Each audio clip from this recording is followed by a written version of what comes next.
Okay, it's all yours now, panel. Well, good morning to everyone. My name is Judy Marillion, and I have the pleasure of moderating this panel for Carolyn and Edgardo and Nayeli.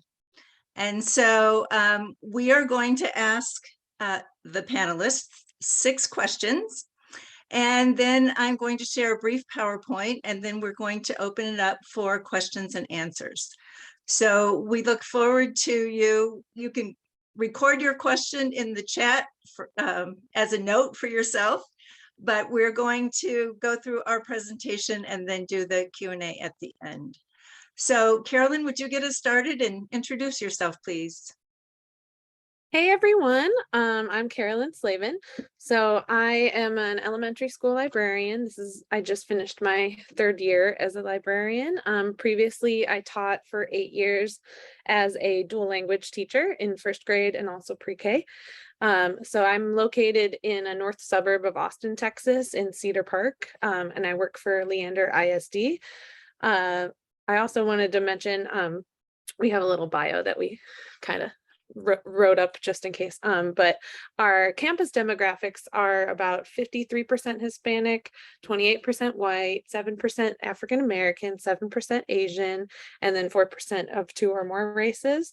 And my school is basically about 50% dual language program. So in each grade level, for example, there's 6 classes and 3 classes are dual language and 3 classes are monolingual English.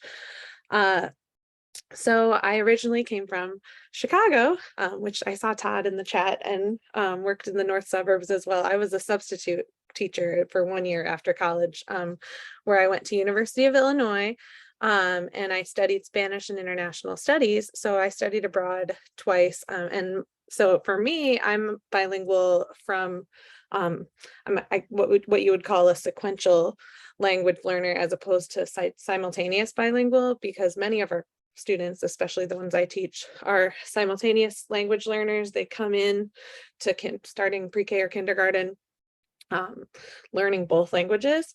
And I learned English first and then developed my Spanish language skills in middle school, high school, and then became fluent in college through study abroad, where I went to Monterrey, Mexico, and Quito in Ecuador. And I graduated in 2010. I actually applied to jobs in study abroad at first, and it's a very small industry, but then I found substitute teaching, and they're like, oh, you're bilingual? We need you every day. So that worked out really well, and I love teaching, and I love my kids. And so I continue to advocate for bilingual education. I'm the immediate past president as well of our Austin Area Association for Bilingual Education, otherwise known as ABE with 3 A's. And so we help teachers across Central Texas learn from each other and share their experiences and lessons and great ideas to benefit all students. So Thank you, Carolyn. Edgardo, will you please introduce yourself? Sure, good morning all. I'm Edgardo Guerrero. I'm a school librarian at Brooklyn Middle School. Brooklyn Middle School is located in Washington, D.C., the northeastern part. My school is only like 345 students. 13% of them are ELs, Latinos, and mostly Latinos, although we do have French-speaking Amharic because we have a huge Ethiopian population in D.C. I went to school in Buffalo, University of Buffalo for my BA, and my MLS was from Catholic University here in Washington, D.C. What else? I can say that I do not only the school librarian, but I also do high impact tutoring for ELs in the afternoons during the week. Also been working for the past year during summer acceleration for ELs. So it's like summer school for our ELs. And I'm very happy that I have Dr. Ugel here in the audience. She's part of the group, and she's the best. She's like the middle school EL person for DC public schools. something that's very exciting that's happening now is I'm going to be working with the Smithsonian American Latino Museum, developing their learning center. The museum is about to open, and I'll be doing my thing with the museum. So I think that for me, that's one of my biggest success so far. Thank you. Great, thank you, Edgardo. And now Nayeli, please introduce yourself. Hi, good morning. I'm Nayeli Gonzalez. I am a librarian at Callison Elementary, and it is in Round Rock ISD. I actually know Carolyn. We were dual language teachers in the same district for 8 years. And I've taught 2nd, 3rd, 4th grade. This is my 3rd year as the librarian at my campus. My campus is a Title I campus. Our demographics are 51% Hispanic, 22% African American, 17% white, and 6% Asian. 56% of our population is economically disadvantaged, and 24% are bilingual ESL. I was actually born in Reynosa, Tamaulipas, and I lived in Miguel Alemán, Tamaulipas till I was 5. So my first language is Spanish. We moved to Houston, so I lived in Houston. I grew up in Houston. I graduated from the University of Houston, and then moved to the Austin area to teach. And I just found librarianship to be the perfect way to impact a whole community, because being in the classroom, I was like, what way can I impact more students on my campus? Especially like when I would go to the library and I knew some of my students didn't understand English. And so I felt my life reflected in these students and in the parents. And so I just felt like this would be the perfect role for me to be able to impact everybody. And it really just truly fills my heart to be in this position and be able to reach the students that sometimes are lost or feel lost because, they don't understand the language. So it's been an amazing experience being able to reach not only my emergent bilinguals, but everybody on a campus. Thank you, Nayeli. My name is Judy Marillion. As I said before, I was a school librarian for 13 years at all 3 instructional levels. I taught pre-service school librarians for 25 years. I live in Tucson, Arizona, 60 miles from the US-Mexican border. And when I started in librarianship in 1991, my first 2 school library experiences were in schools that serve bilingual students, Spanish and English speakers. And I have to share my story as a cautionary tale. In my first school, teachers were required to stay in the library with me as the librarian, and we co-taught. And it was wonderful for me to be able to work with a Spanish-speaking classroom teacher to serve our students. In my second school, I was recruited there, and I was told that we were going to have a flexible schedule where teachers would be required to stay in the library. English is my first language. French is my love language, but I didn't speak Spanish, and I tried, and I was not successful. I can read in Spanish. Thank goodness it's a phonetic language. So in my second school, it turned out that it was not a flexible schedule with classroom teachers staying in the library. My library assistant did not speak Spanish. I engaged in educational malpractice with these students, and it pains me to remember this time. But in the 4th quarter of the year, the principal, who was a first-year principal, said, yes, we can use a flexible schedule. The teachers are required to stay in the library. And we did, I believe, really excellent work in the 4th quarter. However, the principal decided that the teachers would vote whether or not they wanted to be in the fixed or flexible schedule. I resigned from that building and left that district because the teachers wanted their planning time. So with that background, let's go ahead and get started with our questions. And our first one is important for those people who teach pre-service school librarians. So what preparation did you have in your library science education that prepared you to serve non-English speaking students and families? And what preparation do you wish you had in your library science program? And Carolyn will get us started. Yeah. So for the first part, I went to UNT for my program, and I had a phenomenal experience. It was all online. I didn't do the full master's degree because I also have a master's in bilingual education from Texas A&M. And so I already had my master's degree. So I did the full library certification program at UNT, but not the full MLIS. But in that preparation program, I feel like a fantastic job was done by representing everyone in literature. And when I had my courses where we had to read, a certain amount of different genres and different children's books and, YA or whatever, like every type of book, multicultural and multilingual books were very well represented and recommended. And I was able to even choose some of my own that I already knew as being a dual language classroom teacher. Like, this is a great bilingual book, and then talk to other librarians about it, or pre-service librarians about it. So I think that was fantastic. As we all know, the mirrors or windows, mirrors and sliding glass doors was very well represented. And I think that's super, super important for our ELL students and all kids in our schools to have a wide variety. And I think some people mention, representing your community, but we want beyond that because these kids are going to go out into the world. And so I think a great resource on that is Grace Lynn did a TED Talk.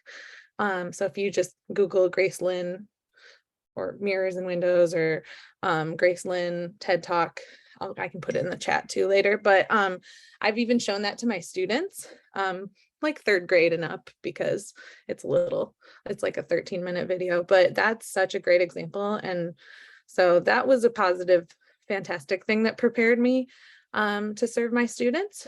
In terms of what I wish a little bit more, I was the first certified as a certified bilingual teacher, becoming a librarian in my district in Leander ISD. So I was the first one just 3 years ago. And then Nayeli at the same time kind of started in Round Rock ISD. There have been a few in Round Rock, but very few just in general. And so I think having some sort of mentorship or talking to people, I sought out my own mentor. If anyone knows Daniela Guardiola, she was the library coordinator in Pflugerville ISD, and now she's an assistant principal. But I just happened to meet her at a Texas Library Association conference. And so I sought out someone. I'm like, oh my gosh, you're a librarian, you're bilingual. And there was very few of us. So even, talking to other librarians that work with ELLs that might not necessarily be bilingual, that is a huge, huge help. So I wish I would have had somebody else here's a mentor for you. I kind of had to seek that out on my own. Yeah. Thanks, Carolyn. Edgardo? Sure. So before becoming a school librarian, I worked for DC Public Libraries. And I think that what I really learned was about customer service. I think that's key for any librarian, is to know customer service, to have those skills. So in school, I think that more, because when you go to library school, as you may know, you can either become a school, there are tracks, you can be a school librarian, you can be a cultural heritage, different type of specialization. So I was like cultural heritage. I didn't go to school for a school librarian, but I think that I did learn about that oath that we all have to have, for that freedom of information, how important it is to serve all, that non-discrimination, how information make us all free. I think those general concepts were key for me for what I'm doing. And plus then my background, being Latino and working with the community as an advocate also. And one thing I would have liked, it's we do have, I mean, when I went to school, it was like 10 years ago, less than 10 years ago, but we do have courses for services to people with disabilities. Those are courses that we have at library school, but once we go to EL, so that's non-existent. So I guess it helped me that I learned about Pura Belpré, I learned about Reforma, I learned about the, how we started providing all these services and how the need was there, but it was, nobody talked about it and there were no services. But that planted the seed, I would say, for changing my approach to how do I do my library work nowadays. Thanks. Thank you, Edgardo. Nayeli, would you like to respond? Yes, I agree with what Edgardo and Carolyn have said. I feel like my background knowledge and my experiences in teaching before coming into librarianship really helped me. There weren't like any specific, you know, I think Denise Atkins mentioned like they have specific education classes for teacher training, but not in library school. And so I feel like there weren't any. I wish there was something like that, but I also know that maybe it's something that hasn't been sought out as much, but I feel like maybe having education classes in librarianship that teach you or give you tools to meet the needs of our emergent bilinguals, whether you're a bilingual librarian or not, because you need these tools to meet the population that you are serving.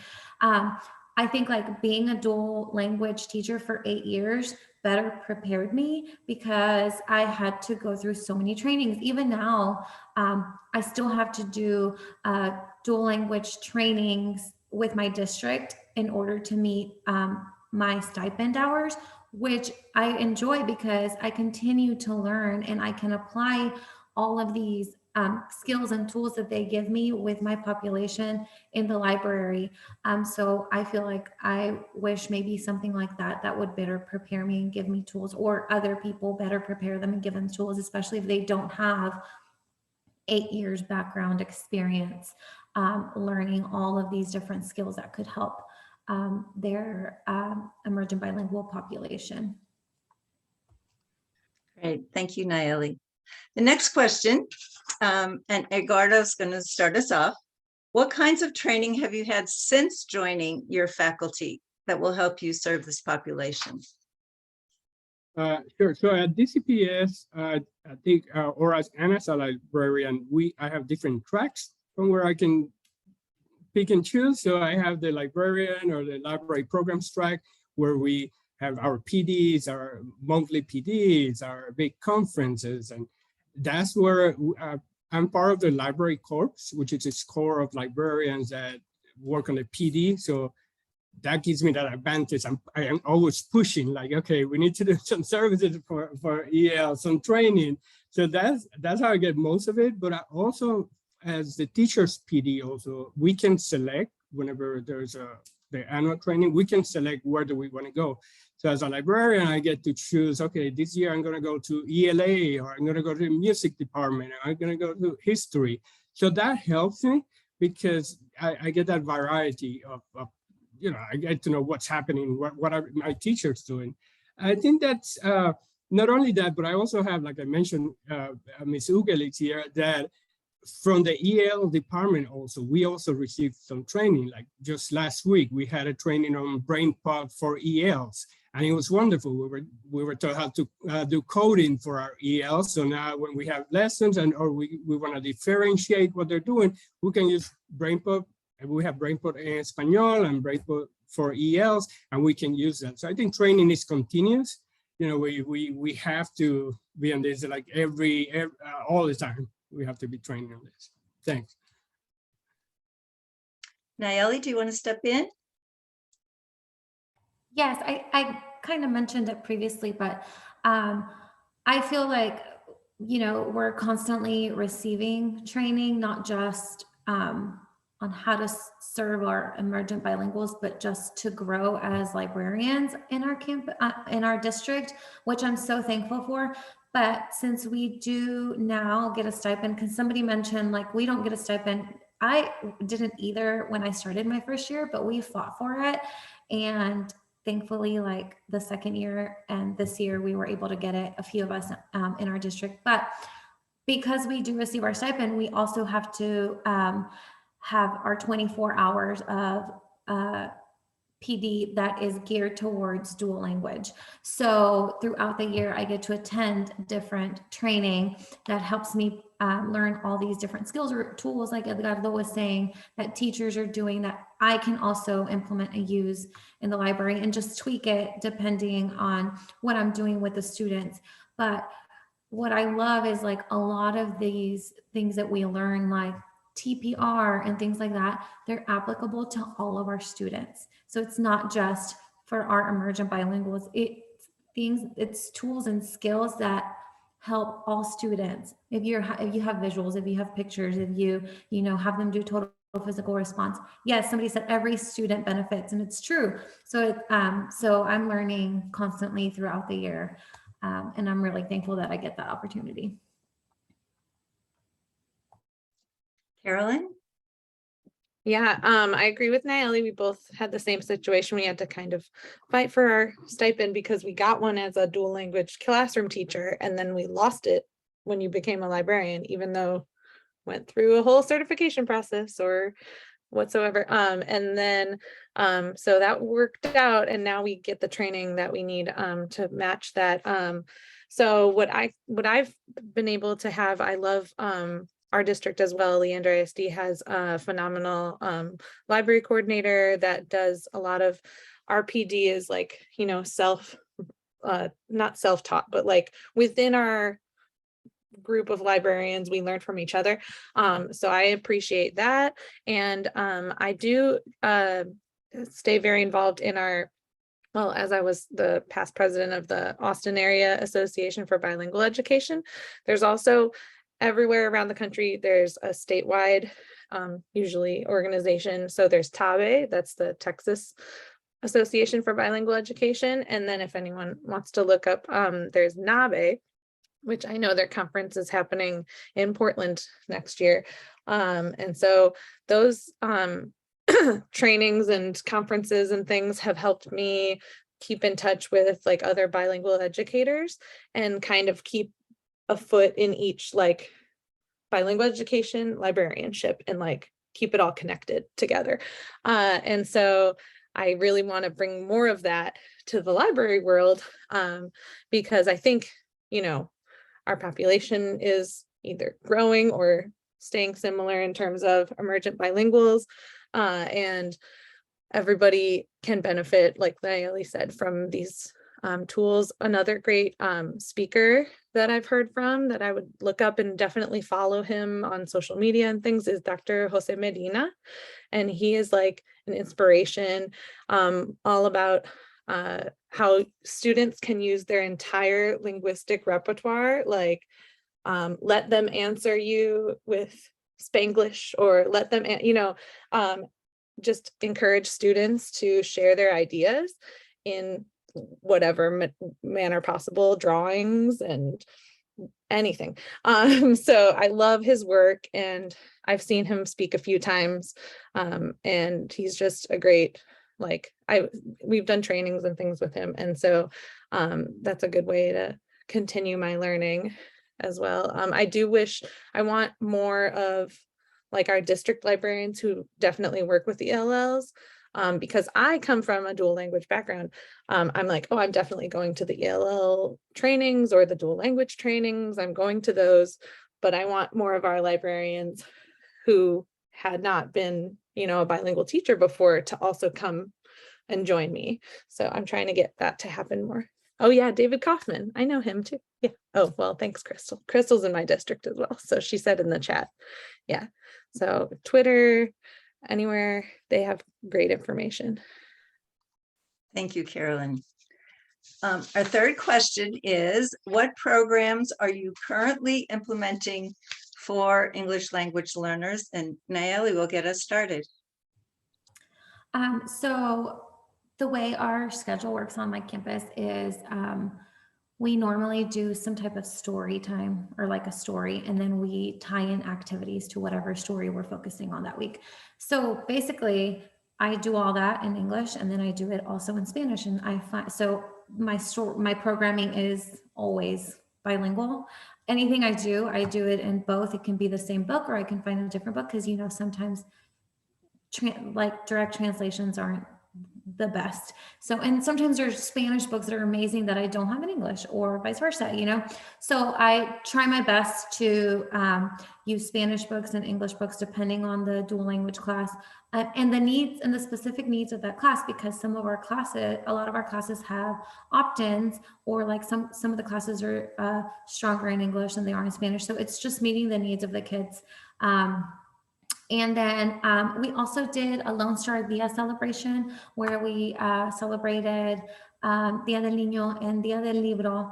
I applied for a grant, and I got a $200 grant to buy diverse books. And so we had people from our community and people from our district sign up to come read to our students. So teachers signed up and they came in, they read some of the books that we got with the grant, and some were in English and some were in Spanish. And then we did an activity that tied into it. So those are just some of the programmings we have. Thank you. Carolyn, would you like to jump in? Yeah. So in terms of current programming, very, very similar to Nayeli. I'm on the specials rotation in Leander ISD. And so I do have kids come very, consistently on rotation. So if they're if they're the dual language classroom, I'll teach those lessons in Spanish. And then if they're the monolingual classroom, I'll teach those in English. And then when they're like roaming around looking for books and things, I'll switch back and forth. But basically, I'll talk about it a little bit later. There's other options if you're not, fluent in Spanish, that's okay. But I did want to mention briefly some programming that I did during the pandemic, because what happened in March 2020 is I love my principal so much. Our principal was very much like, okay, let's figure out this virtual learning thing, specials. You guys hang back for a minute. It's okay. Just let the classroom teachers kind of help families learn how to Zoom and learn how to do these things.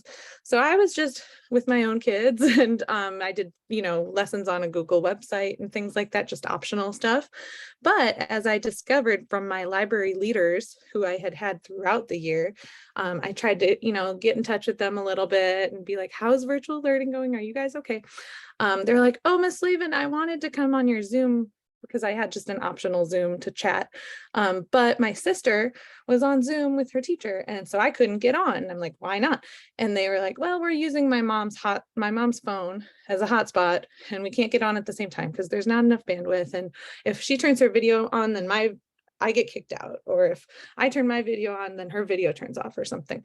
This was happening in so many of these homes that are in a rural area that we serve. So I was like, excuse me, let's take care of that. And so throughout, I guess, May 2020, and then the summer, I talked to our technology coordinator. I talked to even one of our state representatives. I emailed people and was like, we need hotspots yesterday. And so I'll put in the chat, I have a little article on KXAN from that time when it was like, hey, nobody's jumping in, let's go. Let's get a solution for all these students. And so that was it's basically an area where most of our Spanish speaking students come from in our district. And so I felt like I needed to go talk to the families, from a distance. I knock on the door, step back during the COVID times. And so, so that helped out, but it was a crazy time. Indeed. And Edgardo. Yeah, so I would say, because I'm the only, this special situation, I'm the only Latino and Spanish speaking at school, native Spanish speaker. So of course my ELs, they tend to gravitate to the library. So it's always, a fun place to be. One thing that I love is like at the beginning of the year when I have my new kids, I go into Google Earth and start looking. I keep asking them, where are you from? What town are you from? And we go in Google Earth and we can look exactly like what school they were at, their neighborhood, in their country. And that makes them, it opens their eyes. I see them. And that's how we start building that relationship, or I start building relationship with them because I know exactly where they're coming from and where they are. And I'm a middle school librarian, so we're on a flex schedule. Like we don't do like elementary schools, but I work a lot with makerspace because I like the engagement where we build things and we create all this crazy stuff at the library. So that I think that's why they think it's a fun place to be. And then at the same time, that's how I push in my book clubs and book clubs in Spanish and let's read in Spanish. Because I don't want them, I guess as a native speaker, I don't want them to lose that reading is reading, you're reading in English or Spanish, so I push a lot into reading in their native language. I think that's idea. And one that Karen just mentioned about the pandemic, something we did that I feel real proud. We did this during the pandemic, this cooking, it was like a cooking programming where we were able to bring the abuelitas. They were in Ecuador, they were in different countries, and they were making tortillas with our kids, and we could see them with their families. So we all had a wonderful night together, just with our families that were in the U.S. I think those, that makes them feel included in their school. This is that we're all part of it. I think that that's why I love it. It's such a special situation that I have at school, and thanks. Thank you. Now, each of our panelists have suggested a question that they individually would like to answer. And one of our goals, I should have said this at the beginning, for sharing our knowledge and practice with you is to help inform your thinking and your questions about how you can develop a white paper that will really be effective in practice, and a toolkit that will really be effective for school librarians who may or may not be multilingual. So our first question goes to Carolyn, and it is, how do you incorporate culturally relevant literature into your library programming and lessons? Hi, yeah. So I kind of thought of this question because I have done a little presentation in the past on a bunch of like newer books to use in your library programming. And also I did it for our bilingual association for bilingual teachers as well. But I really love using a lot of the books that sort of sprinkle in a little bit of Spanish because I can use those for every single one of my classes, and it really helps unify our school as like we are a dual language campus, and my principal and AP are very, very good at that. Like our school pledge is in English and Spanish, and we do a lot of things that make it feel more like, okay, it's not like you're the monolingual classes and you're the dual language classes. It's a unified, we are a dual language school.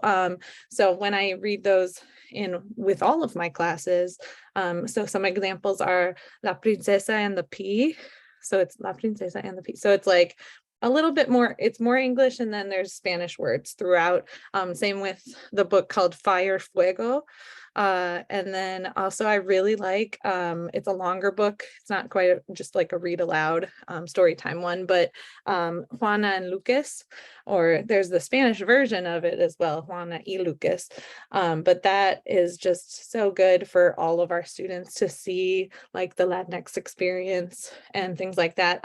What I think we need to do better as a librarian world and educator world, what I would love to see more of is The books that are about like our Asian population, Black population, everybody also available in Spanish more, because I really, really want to get, like I did a sort of mini audit or whatever. I reorganized my folktales and kind of put them in sections. And yes, we have plenty of Latin American folktales, plenty of European folktales, a decent amount of African folktales, but like African folktales in Spanish, almost non-existent. And so I really want to, I don't know, talk to more publishers, talk to more authors about encouraging either those books to be well translated, like Nayeli mentioned. Like, I do appreciate, like, translations are very, very important to have our popular books available, like Wimpy Kid and Dogman and everything, have them available in Spanish or other languages that you serve on your campus. But like, keep it going. Just keep encouraging people to hopefully have more books available to everybody. Yeah. Thank you, Carolyn. Mhm. Okay, Edgardo, when you are co-planning lessons with classroom teachers, how do you ensure that English learners' particular needs, such as their linguistic, cultural, and background knowledge, are being addressed in your lessons? So I took some notes because I wanted to make sure that I cover what I wanted to say in this. But first is the target of co-planning, is that academic development of our ELs. That's key. That's what we want. We want that academic development. So as a librarian, I think my role is to seek those, how to modify or adapt those lessons so you can positively affect the students. So when we talk about collaborative planning, we know there is the planning, there is instruction, then there is assessment, and then we do a reflection. Did this work or it didn't work? So on each of these phases, as a librarian, I have to be included. So I can provide instructional resources. So we all know, we have a wealth of information at the library, not only online, but in our physical spaces. We also have the technology tools. I mean, librarians, we're always getting trained on everything from Zoom. We were the ones out there teaching teachers how to use Zoom and Microsoft and the kids, and calling their families and say, I mean, how many calls have we all gotten from families? Like, I don't know, how do I get online? How do I do this? So you have to go over, just one-on-one, because this is what you had to do. And also all those, how we can also contribute is with these supplementary materials that are scaffolded and they're differentiated for our students. And just like an anecdote, I have one of my teachers, she's I think 7th grade, they're teaching about the platonic tectons, like why earthquakes happens.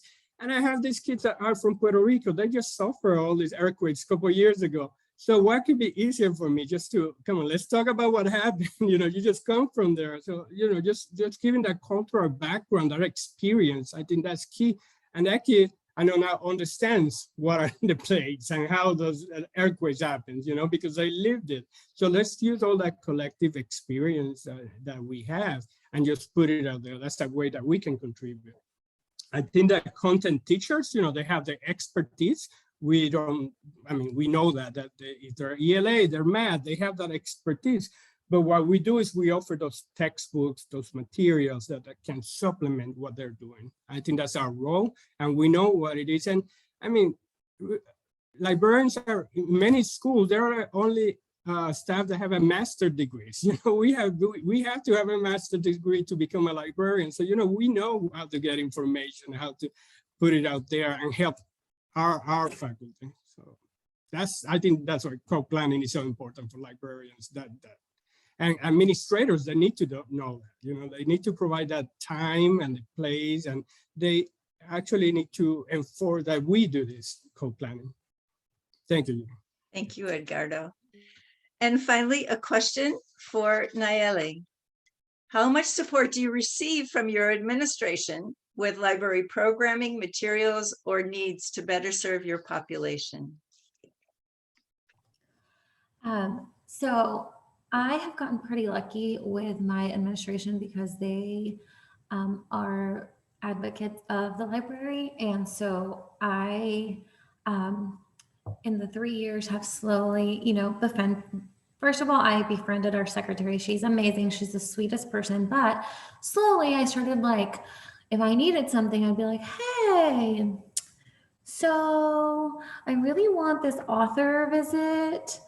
Do y'all have money that maybe we could use, like title funds? And she's like, I'll talk to our principal. And so then she'd come back and be like, hey, she said she'd pay for it. And because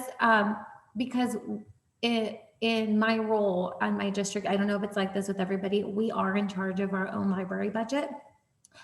So I have to like allocate funds to certain accounts and things like that. I've learned a lot about like title funds and when you have to use title funds, and there's certain money that you have to use before the school year ends before you lose it completely. So that's kind of, I think, better equipped me to be like, hey, I know y'all probably have money that y'all can only use in certain ways with certain materials, and you have to use by the end of the school year. So do you have extra money for me to buy books? Or hey, we really want this new cart in the library to organize some of our books. I could buy it with our activity money, but if y'all have anything extra. So really, like I feel like building that strong relationship with my secretary has helped. Also with my principals, like because with my admin, I've also built strong relationships with our coaches, like our dual language coaches, our instructional coaches. So when I do come to admin to ask for help with something, I always come like prepared with like, hey, we really want to do this. The coaches and I are working together to do this. Or our parent liaison. So we have a parent liaison on our campus.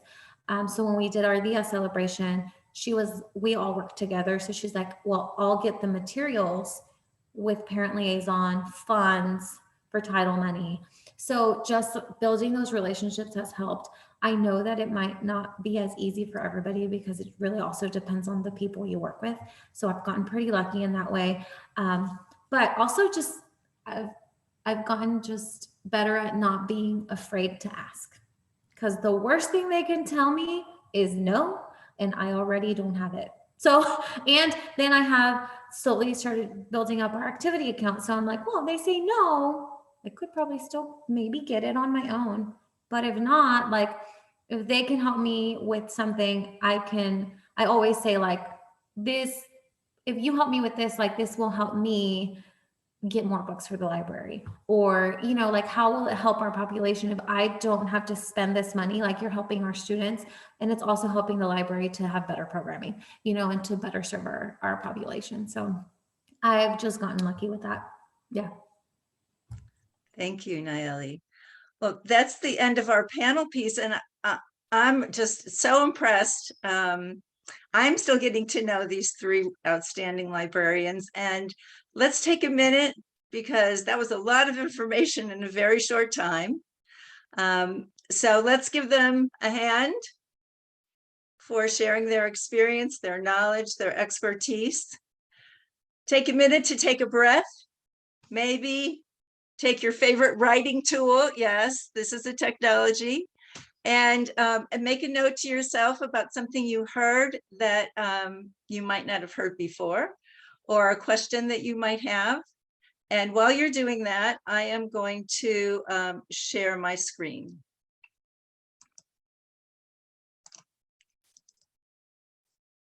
Oops.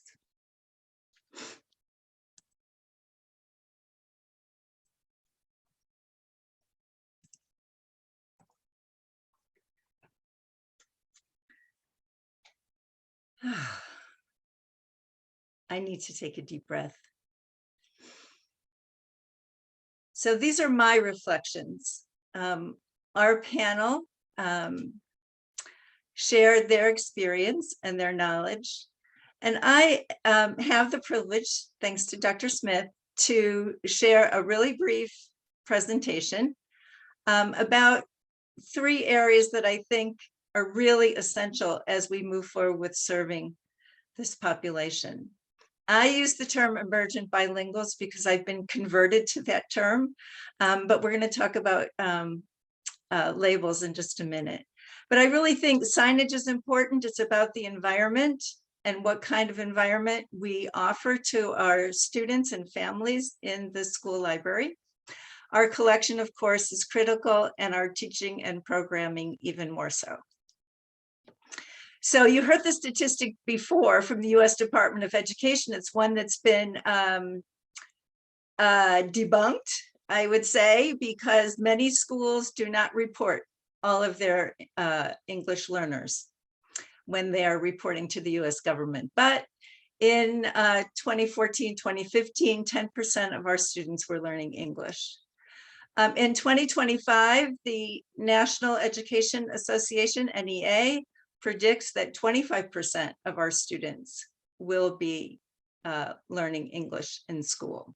Now, we know that our asylum and immigration programs are not effective today.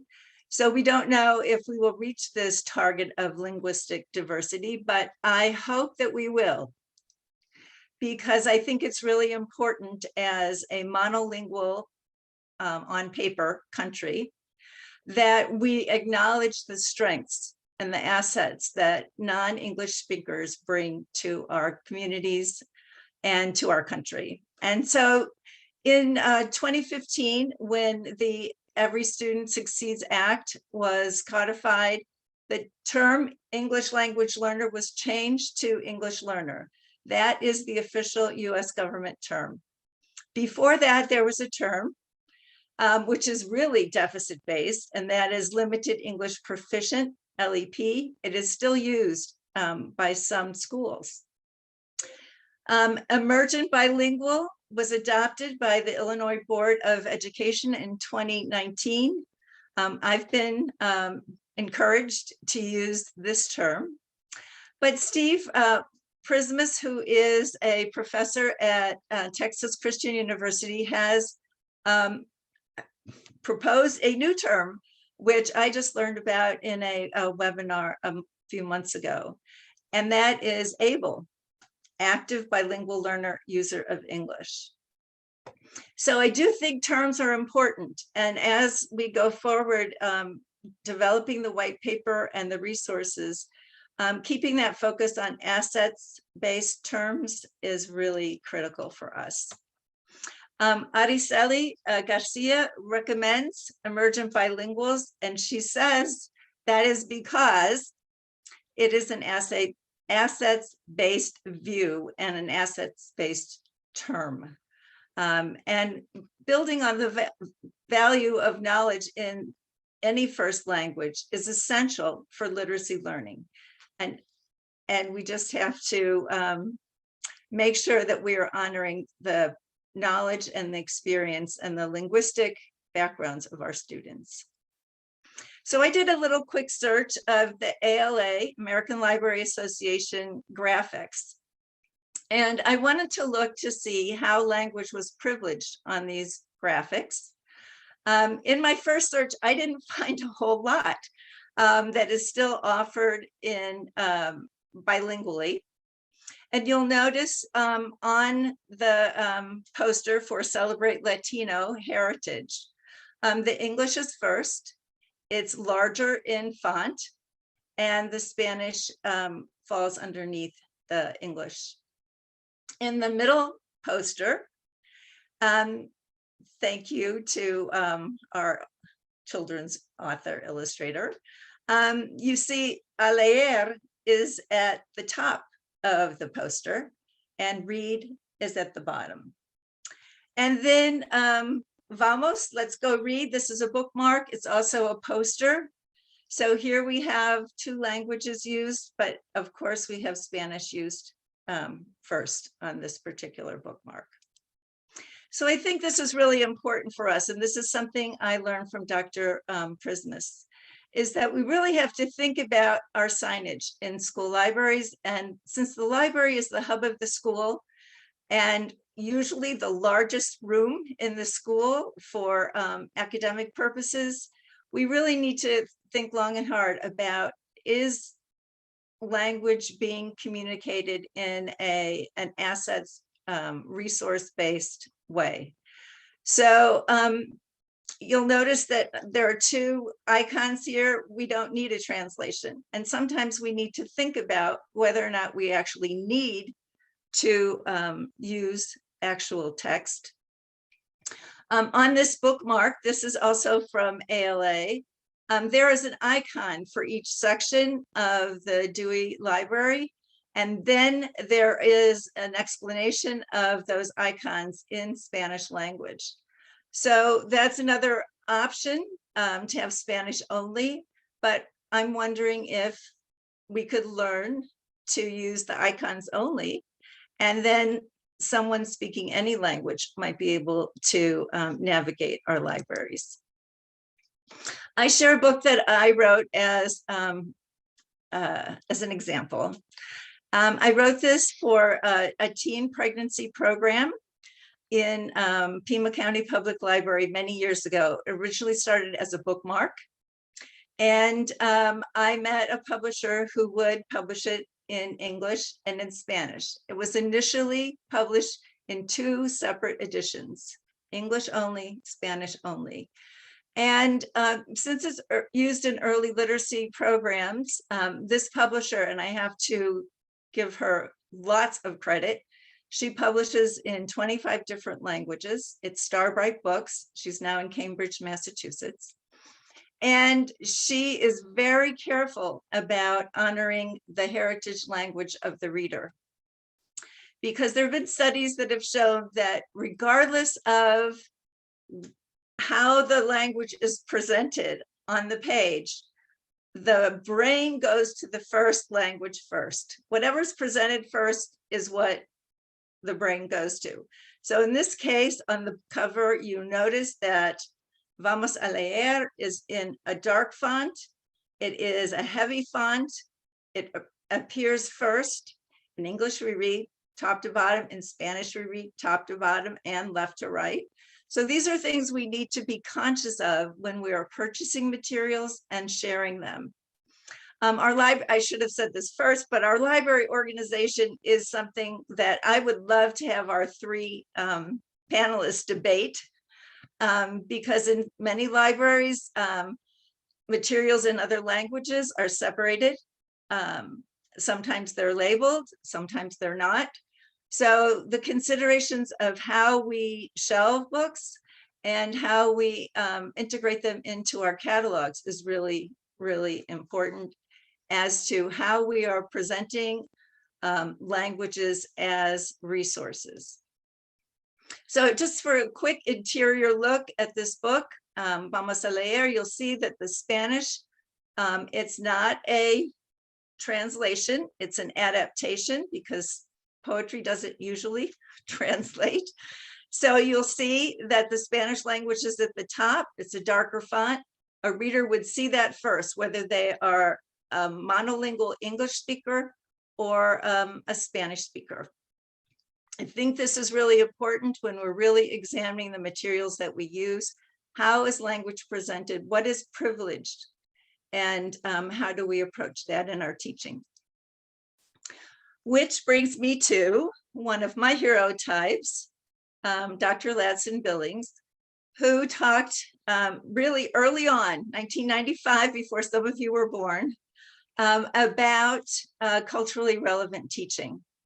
And I think that all 3 of our panelists have emphasized this, and I think this is so important for all of our students who may feel different from their classmates. And this is probably more true in schools where those who are learning English are a minority of the students, but it's hard for them to really embrace learning because they have so many challenges in their lives in general in order to integrate into the culture of school. So helping students have academic success should be our absolute #1 goal. And we do that by motivation. We do that by our teaching, being culturally responsive and relevant to our students.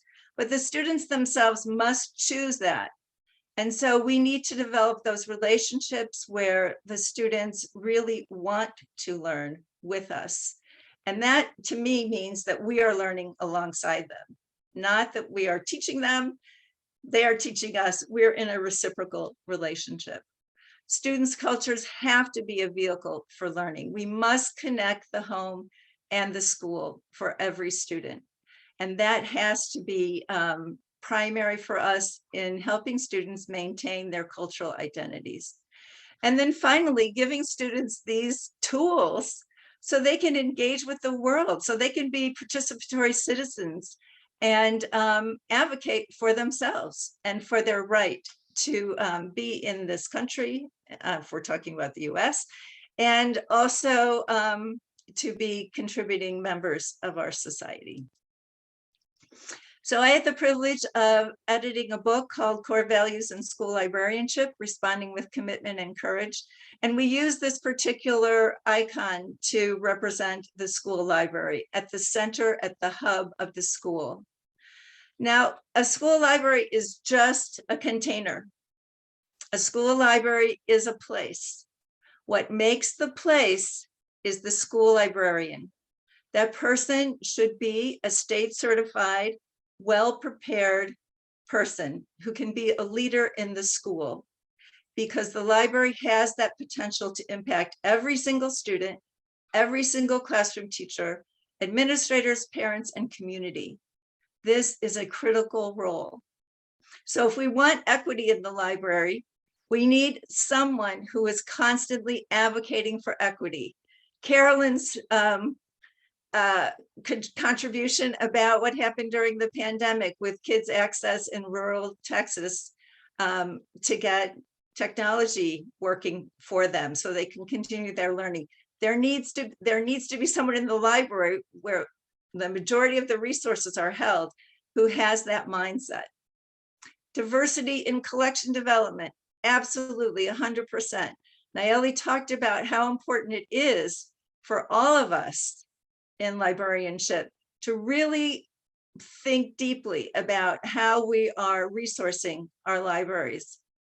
And then of course, inclusion, and that is in programming and in teaching. And Edgardo told us about how he is insisting on including students' cultural background and experiences in his co-teaching. Intellectual freedom for all students means their language, whatever their languages are, whatever their histories and their backgrounds are, they have the right to express themselves, their ideas, their opinions, their experiences. All of this exists where there's a strong school librarian who has relationships with the other educators in the building, with their administrators through principal partnerships, with families who are constant advocates for students' rights to read and for their leadership.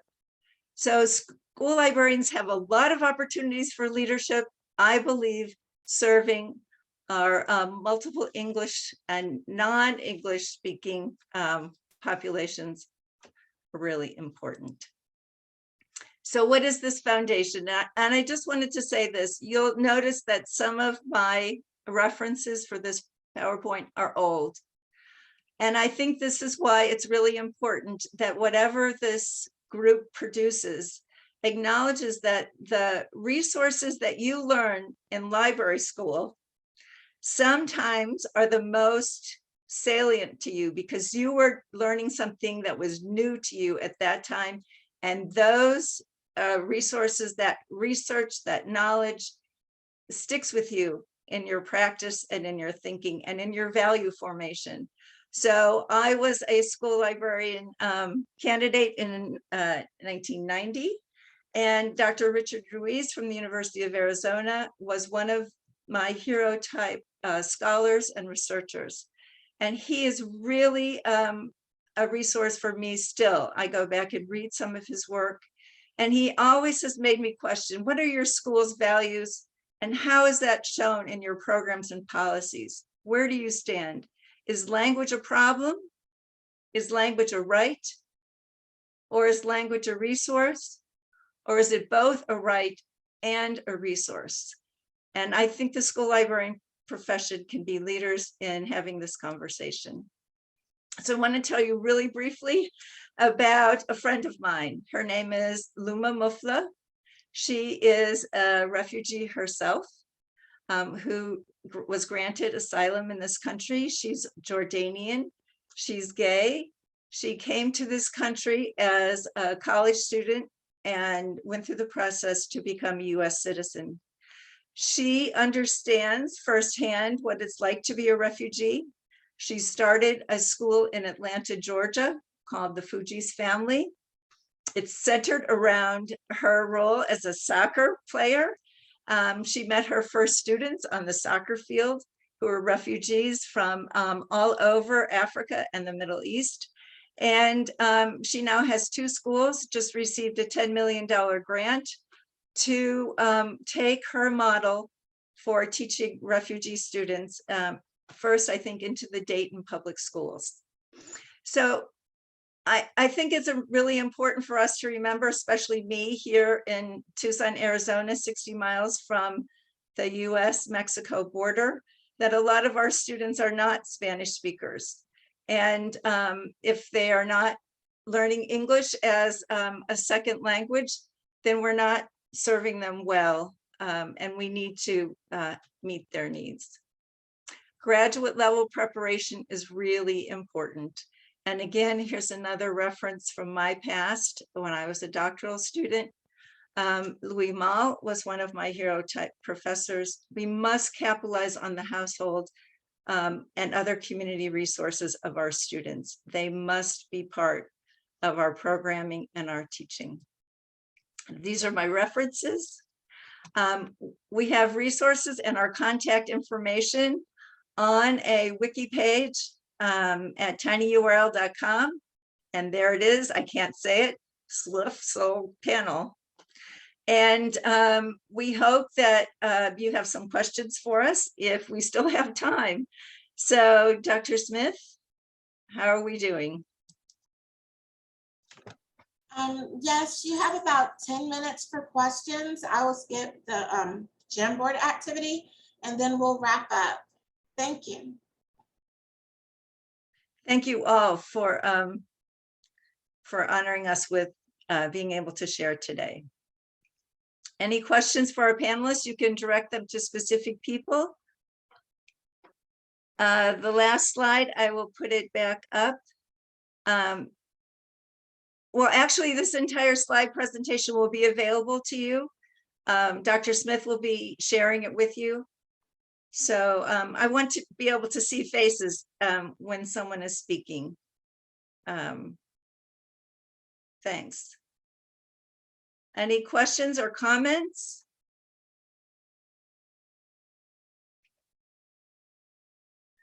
Todd, did you have a question? This is Dr. David Collum.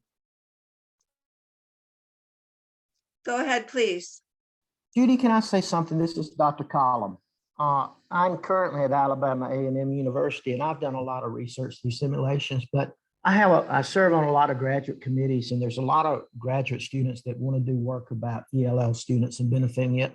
But one thing I want to throw out to this panel to think about is, it's one thing to do qualitative research, but I think what needs to be done in this field, I do believe that dual language courses or teaching English as a secondary language to students is very valuable to the overall student population. But I have not been able to find any what I call quantitative data.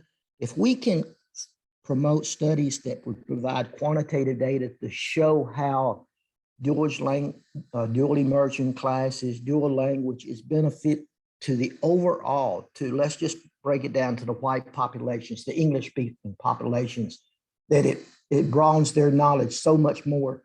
It will make it a lot easier to get funding for what everybody is wanting to do here off of this panel. I just think that's a route that's not focused on anymore. In quantitative research or research that will provide hard evidence to give to school districts, to give to state agencies and things like that will make it a whole lot easier in the future. And that's not a quick fix that I'm talking about.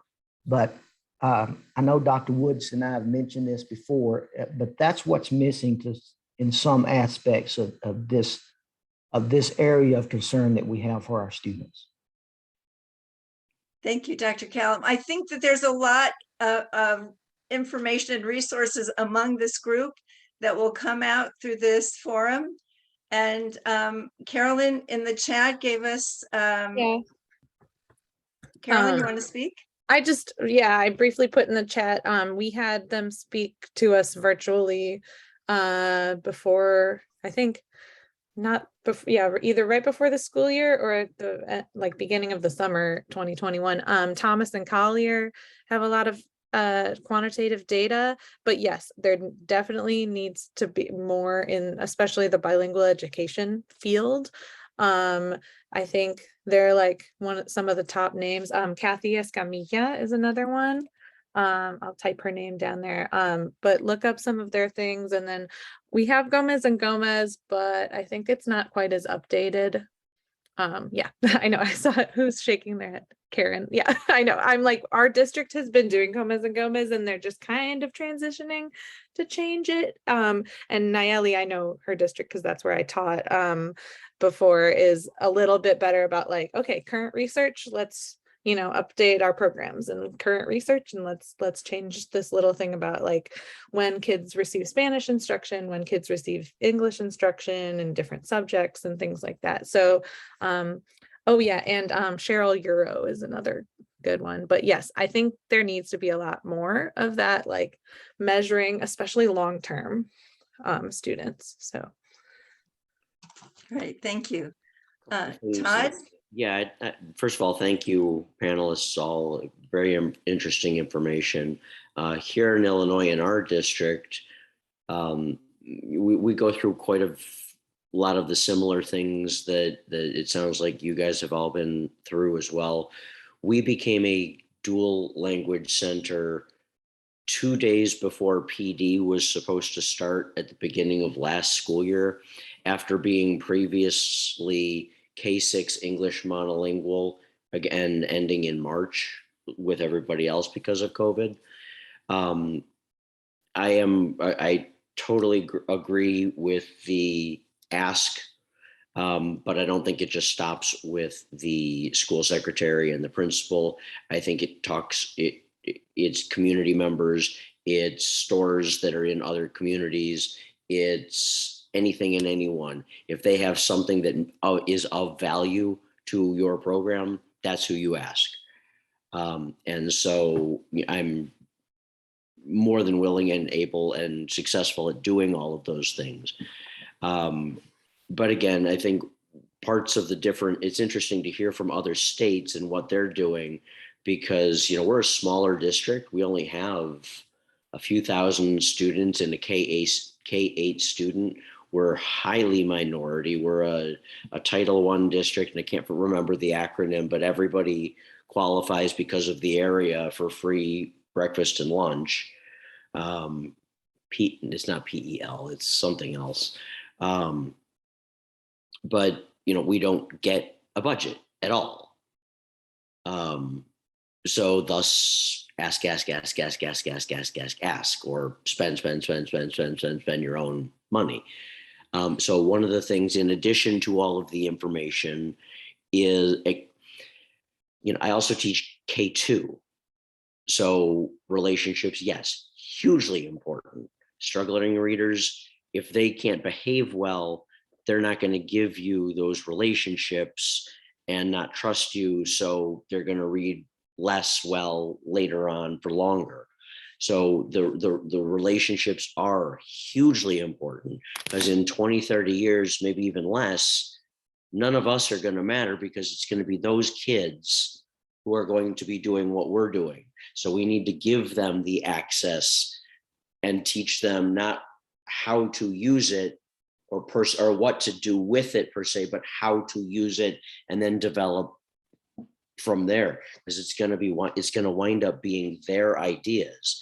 So we need to teach them the skills, the ideas, how to think, not necessarily what to think. And we can do that through the use of highly cultural representative items and tools. And it doesn't necessarily have to be specifically Spanish related or African American, but there's women, there's Asian. We know as librarians, there's all of these things to celebrate. It's easy enough to find on like NEA.org and such.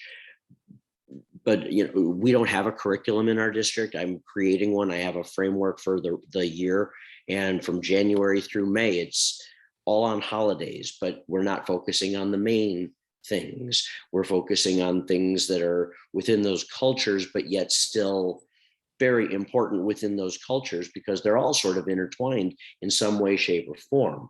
So therefore, I think a true bilingual or multilingual program that is going to show cultural representation for as many people as possible has to do those kinds of things. And thank you, Todd. I think we are all in agreement with what the goal is, and I think the challenge is in the execution. As being that kind of welcoming person who creates that space in the library that brings the community in, where there's trust and there's an exchange of knowledge and community, basically. Nicole raised her hand. I want to give her 1 second if Dr. Smith says we have another minute. Yes, that will be fine. Hi, thank you so much. My name is Nicole Ugel. I work with DC Public Schools with Mr. G, as we call him. And I just want to, based on my experience at DC Public Schools, and also I wrote in the chat, I come from University of Texas and I worked in Austin Independent School District. So when you talk about regions in Texas, it makes me miss Texas and the wonderful things that are going on there.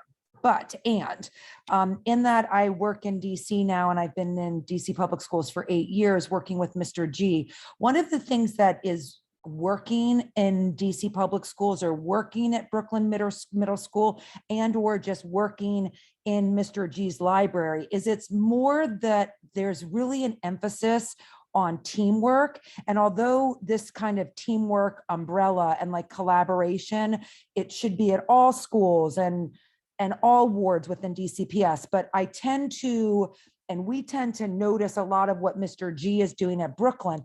Part of the reason that I think the Brooklyn way or this model, we could talk about in our white paper as potential equity for all children, is that if you notice, Mr. G spoke about the HIT program, the high incident tutoring, which of course is a national initiative post-COVID to do, more of that small group or individualized instruction as we work towards recovery. Or Mr. G spoke something about being a summer school teacher. So the opportunities that are offered to teachers or the faculty within the campus or the building to accelerate and help our students with knowledge, English language knowledge, literacy, books, all types of experiences. I mean, Mr. G, I met him on a field trip once. They were outside of a church measuring the stained glass windows, relating it to the it was amazing, but it was like a field trip, unrelated, fun, but related. But again, that was Mr. G, the librarian, teaching a math course to L's and other neighborhood kids, but just like, again, like this is an example of like out of the library, using art, using content, to accelerate all outside of the library. So again, in that we have Mr. G as the example, and I think like we want more people to be like this, but it's not just getting the school to buy materials or to get people in the library. Mr. G is doing a lot of things outside of the library within the community. And then there's like that back and forth, because then the kids know him, like him, he's a teacher, he speaks a couple languages, and then they're always in the library. So it works both ways. Thank you.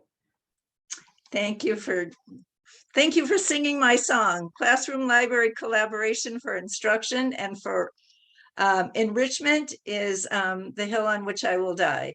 So thank you all for sharing your ideas, and Dr. Smith will take it over.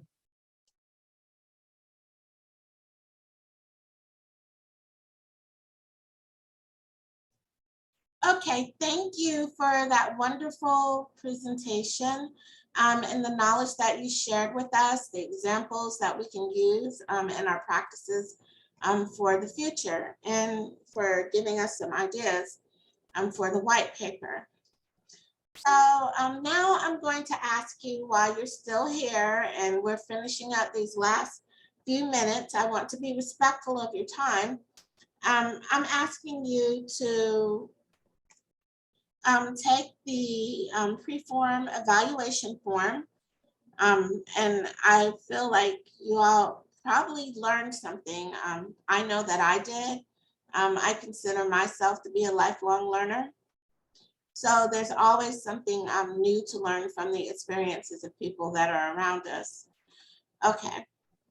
Now, just a few things while you take the pre-form evaluation, shameless request there.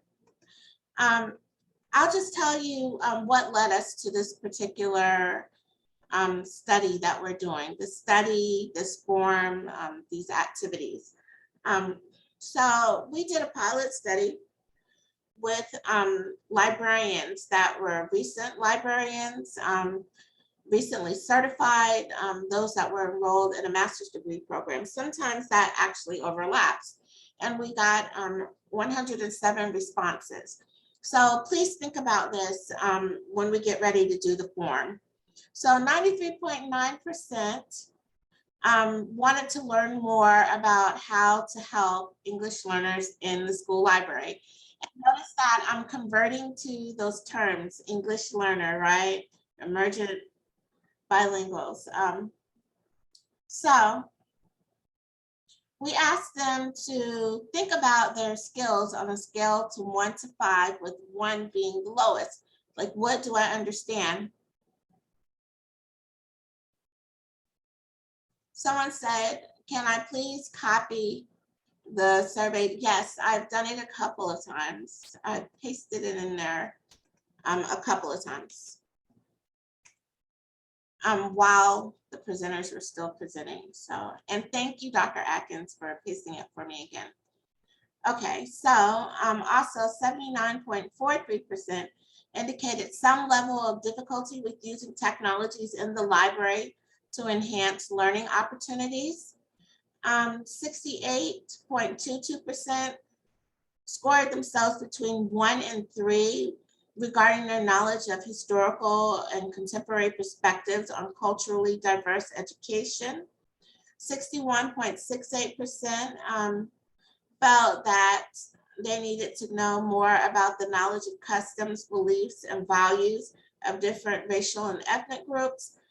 And 64.15% wanted to know more about how to develop integrated multicultural lesson plans. So those are some of the things that we're in need of as we move into the form. So what's next for us? I want you to see the project plan. This is sort of our timeline. We have until 2023 to finish this. So we're having the form in June instead of May. But then after that, we're going to move into our data analysis phase in June and July.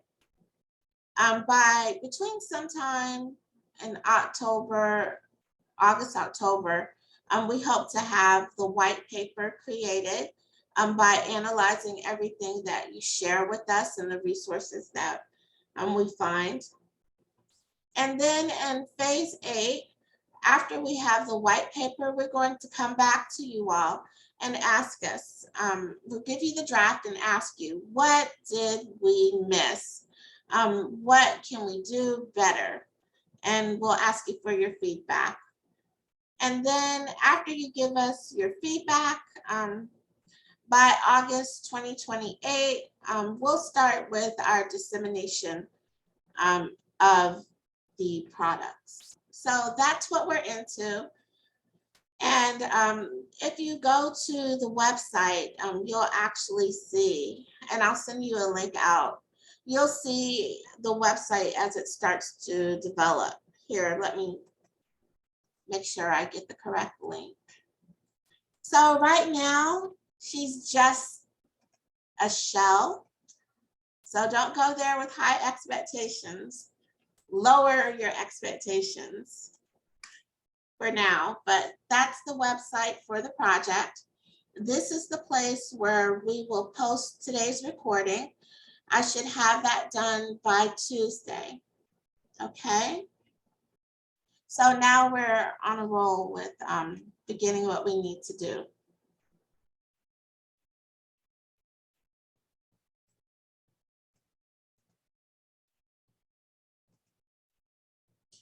I'd also like to think about another question for the forum.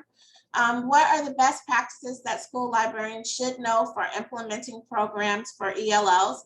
For example, stop calling them ELLs and call them English learners, right? Or emergent bilinguals. What practices do we have? All right, and also I want to invite you to sign up for a lightning talk. And you could do this in multiple ways. You could either pre-record a 10-minute lightning talk to tell us what you know, or you could do the lightning talk live on the day of the forum. If you pre-record the lightning talk, we'll have breakout sessions, and we'll play it then, and then you could be there to answer the questions. But if you feel nervous or you don't want anything to go crazy while you're presenting, you don't like chaos, then we'll just play the recording. But I ask that you do reach out and share with us. Also, Pamela was really nice, and she said that she would collect all the resources that you all have put in the chat for me. Thank you. I've also set up a resource page on Google Docs. So that page is a page that you can use to share any resource that you come across. So let me stop the share here. Oh, and I have one more thing to share with you. We have some wonderful presenters that are going to be with us on June 10th. So the first presenter is going to be linguist Stephen Krashen, and he does all this amazing work. He's a prolific writer. He's an excellent advocate for English learners, and also it's going to take me a while to stop saying English language learners. So if I stutter and I say it wrong, forgive me. I'm asking for grace right now. But anyway, he does such a wonderful job with advocating for English learners and education. Which link would you like us to share, Dr. Zhang? So the Google link that everyone can share the resources. Oh yes, those are the bit.ly links that I've been putting into the chat. Am I chatting to one person? Okay, I don't think so. Okay, so this is to sign up for the lightning talk. And this one is for sharing your resources. I think it's the same one. So I use bit.ly links, but if you'd like the long link, if the bit.ly is not working for you for some reason, here's the Google Doc link.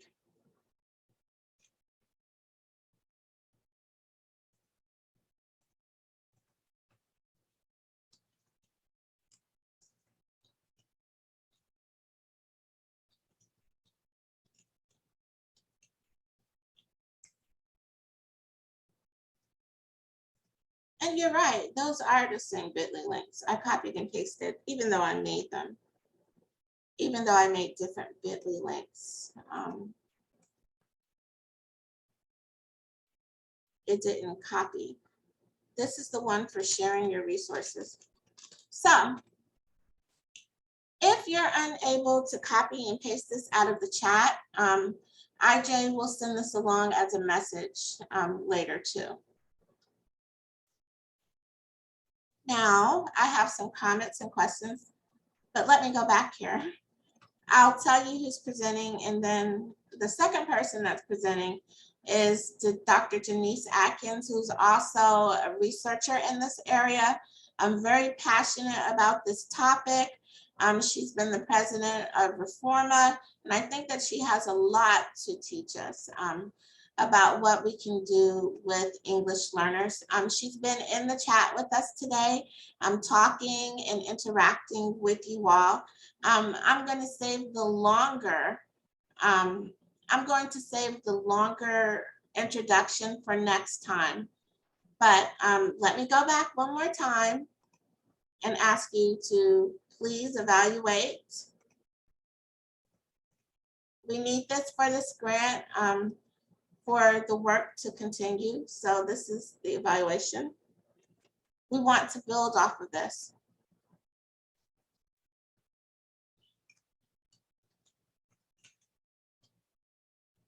And just in case these links aren't working for you right now, sometimes it is difficult to grab things out of the chat box and to make them work. So IJ is going to send you an email later where you can see these in an email, and you won't have to worry about getting them out of the chat box. All right, and I'm sorry, I'm reading and I'm talking at the same time, so let me read some of these questions that I have.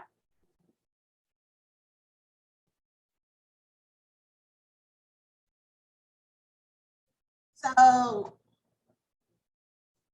just, okay, I'm thinking of a topic that I would like to discuss or that will spark discussion.